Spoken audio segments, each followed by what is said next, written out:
Alright, morning guys. Mark Farash with Protect Dog Training and my little puppy, about 4.5 months of age, about 18 weeks now.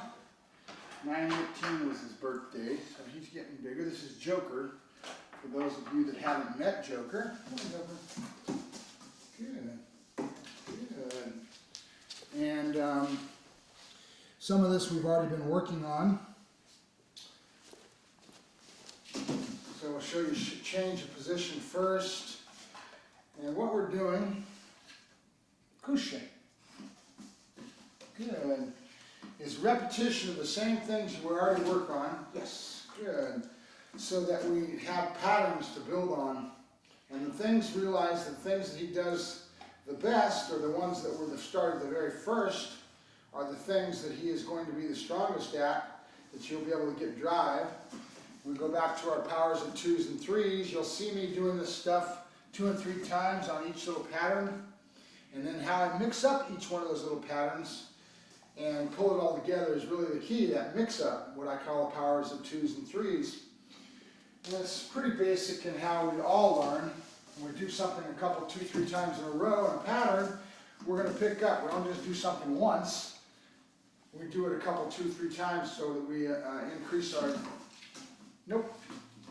Good. Our proficiency at it. Awesome. Good. He knows what's coming. Double. Good. Couche. Good. And everything's a lot of food right now. But as time goes along, we're going to start reducing our food.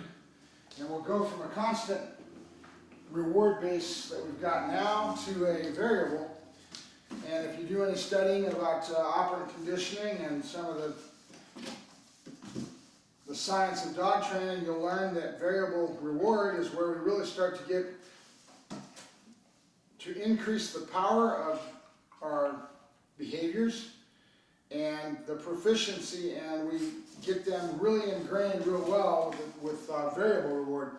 Let's talk about that. Variable reward is where I might give the food every other time, every third time, come back to once every other time, and I mix around with that, where the dog starts to not know when he's going to get rewarded. So you build the dog's anticipation, he wants the reward, and what ends up happening is it's really a pretty easy analogy to understand, is I equate it to the slot machine at the gambling hall.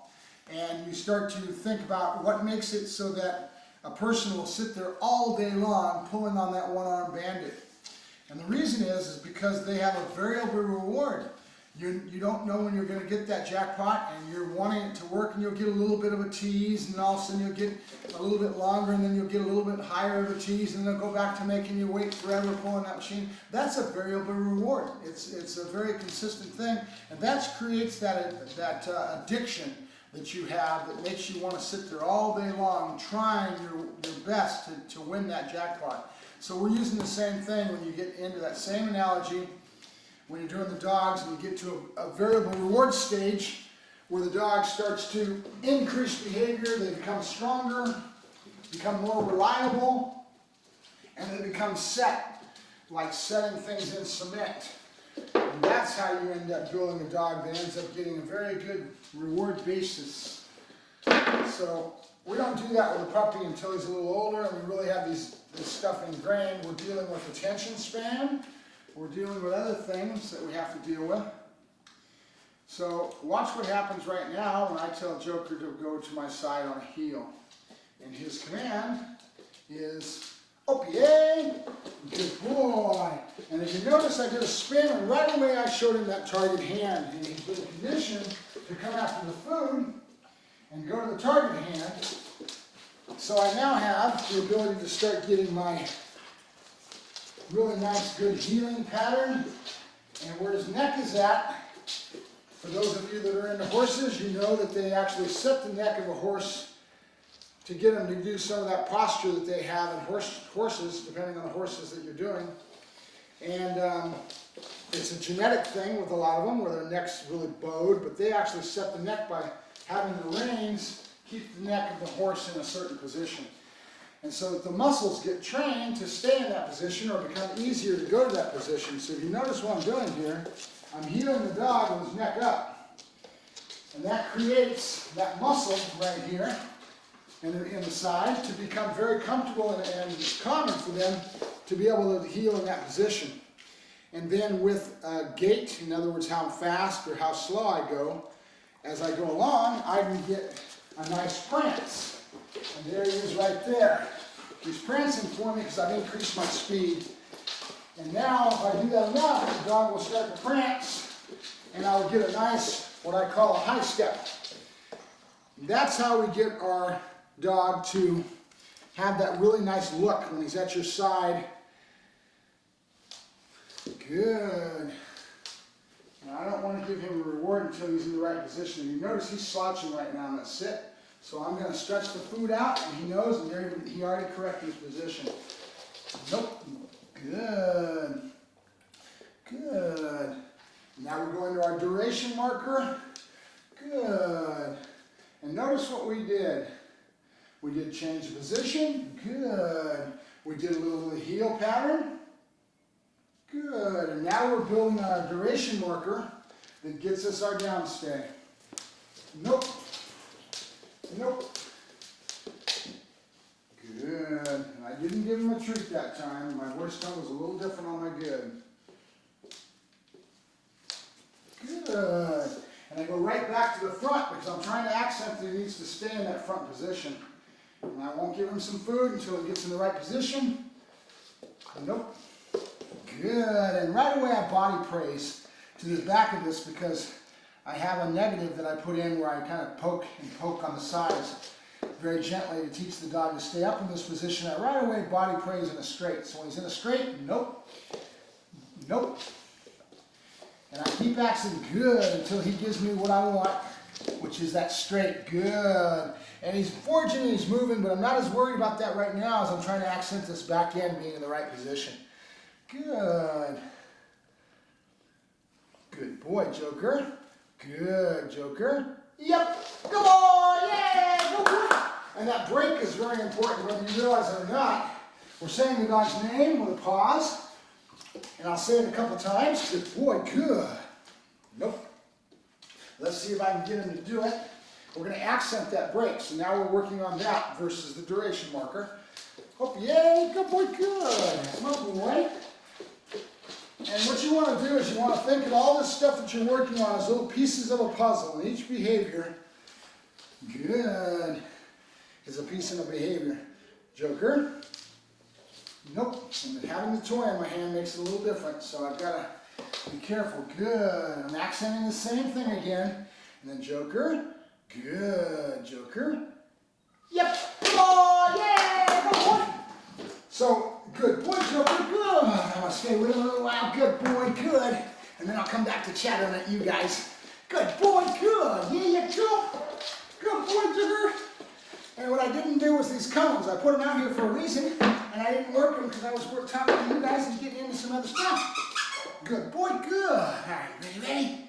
Are you ready? Good. Good boy. That's a good boy. Good. Yes. Yes. Good boy. One more time with that one. Come on. Yes. Good boy. All right. Let's go. Joker. Gonna go the other way now. Come on. All right. Come on. Nope. You bend them one way, you're gonna bend them the other, so you have a balance. Dogs are kind of like us. They each have a right side and a left side. So sometimes if you were to teach a rolling over is a good example. And I was teaching the dog to roll over, he might roll over to his right side a lot easier than his left side. When you go one way, he seems like he struggles with it, and one way he goes real easy. And that's because dogs are a lot like you and I. We both have a right side and a left side, right-handed or left-handed, I guess is what I'm looking at. Good. So Joker is just basically, we just keep building on these behaviors.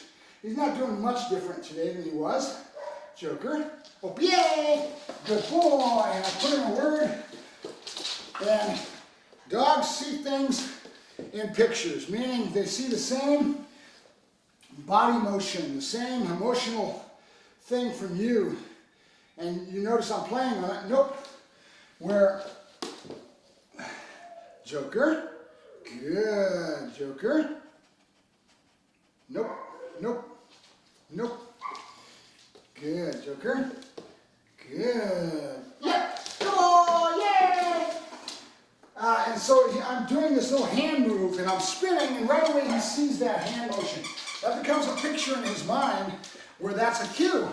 And that cue is what you'll get into, and eventually it will turn into, from just going after the target hand like that, to actually patting my side and telling him I want him here. And that's my hand signal, and every trainer is going to be a little different, but that's my hand signal for heel. And it coincides with that.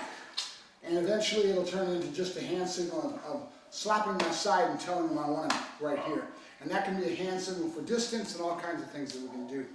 So the biggest thing I'm trying to accent here is that if you notice how I've done this, I've mixed things up. I have 2 or 3 different patterns that I'm building on, and each one of these little things should be thought of like a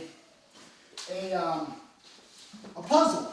And each little piece has a behavioral flow to it that you're after behaviors.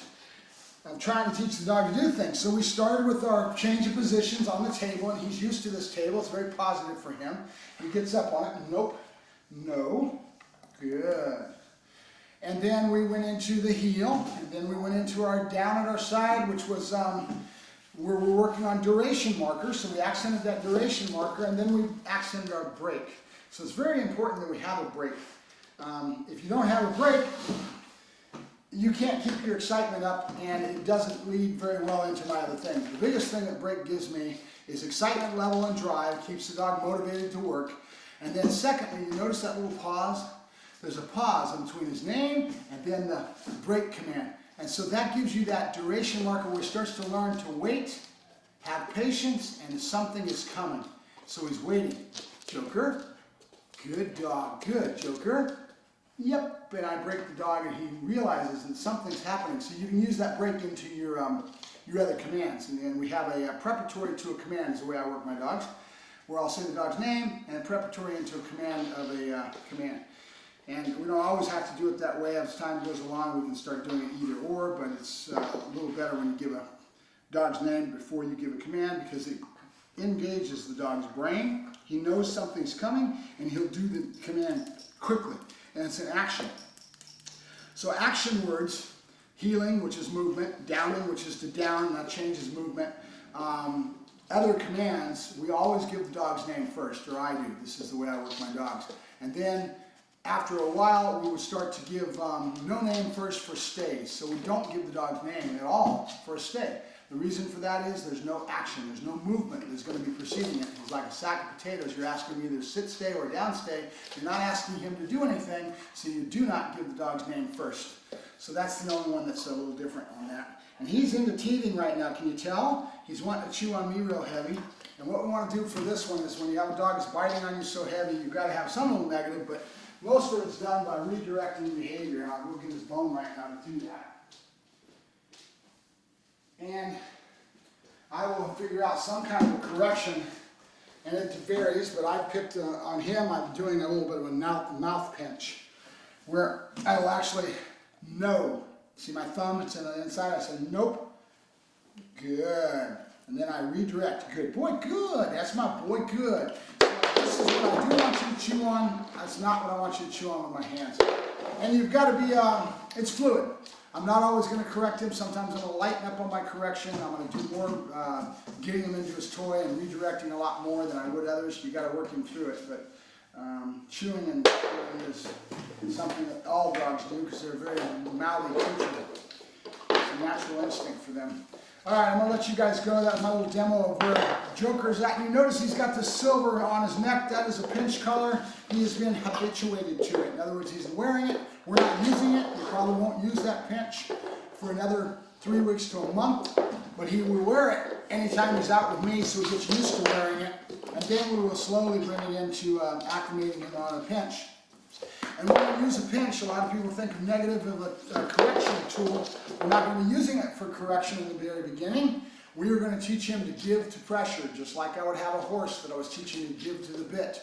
And it's very methodical in how we work it in, and we teach the animal to give to that pressure so that you have a very powerful tool. When I get done with it, I can barely touch with 2 fingers and the dog will move. And that's what you want to do when you're breaking in properly. Tools are only as good as the person that's using the tool and the method that you use. If you have a tool and you don't use it properly, a tool like this could be very abusive. But if you know what you're doing, you take these tools and you treat it like it's fine art and really have a lot of finesse. And you end up having a tool that's very powerful and very useful in the long run. And that goes in with stem collars, which I call stem collar versus e-collar. That's my word for it, stem, because I relate it to stimulation. I work with a stem collar on very low, and I teach the dog to turn it off, and I condition the dog into it properly. And it's a very methodical, well thought out process that basically gives me a very powerful tool to be able to use for all my ratings, off-leash stuff and all kinds of things I can use it for. I don't use it as much for a punishment tool. Though it can be used for that, I generally do not use a bench for that. I'll talk to you guys later. Excuse me, any call for that. I'll talk to you guys later.